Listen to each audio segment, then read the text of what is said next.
Sir, wala ba kayong sisibaking gabinete ngayon? Kasi marami pong, parang the people are lusting for blood eh.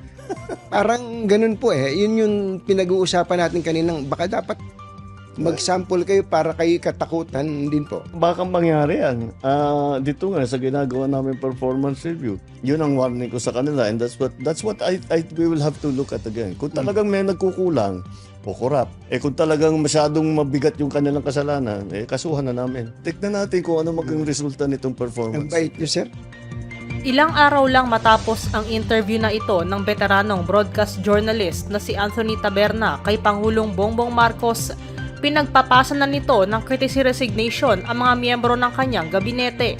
Kaninang umaga, kanya-kanya ng anunsyo ang heads of agencies ng Pangulo na sila'y nagpasa na ng kanilang courtesy resignation. Iisa lang ang kanilang tugon, "We serve at the pleasure of the President." Dahil dito, tapos na nga ba ang era ng pagiging mabait ni Pangulong Marcos Jr.? Masyado raw kasi kayong mabait. Marami nagsasabi sa akin yan. Oo. Anong gagawin ko? Baging masamang tao.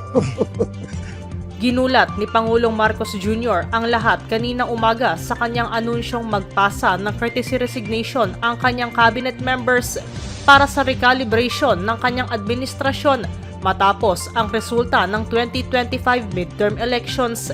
Sabi ng Pangulo, hindi ito business as usual at kailangan ng mga tao ng resulta at maramdaman ang bagong Pilipinas. Sa paraan ng courtesy resignation, mabibigyan ang Pangulo ng pagkakataong busisiin ang performance ng bawat ahensya ng gobyerno. Sa madalit sabi, sa performance review ng Pangulo, aalamin niya kung sino ang mananatili at sino ang uuwi.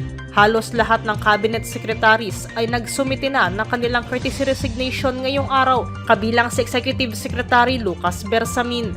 Sa report na ito ng bilyonaryo, taliwas sa naging hakbang ng Pangulo ngayon, inabisuhan lang umano siya ni Bersamin na magkaroon lang ng rigodon o reshuffle sa gabinete.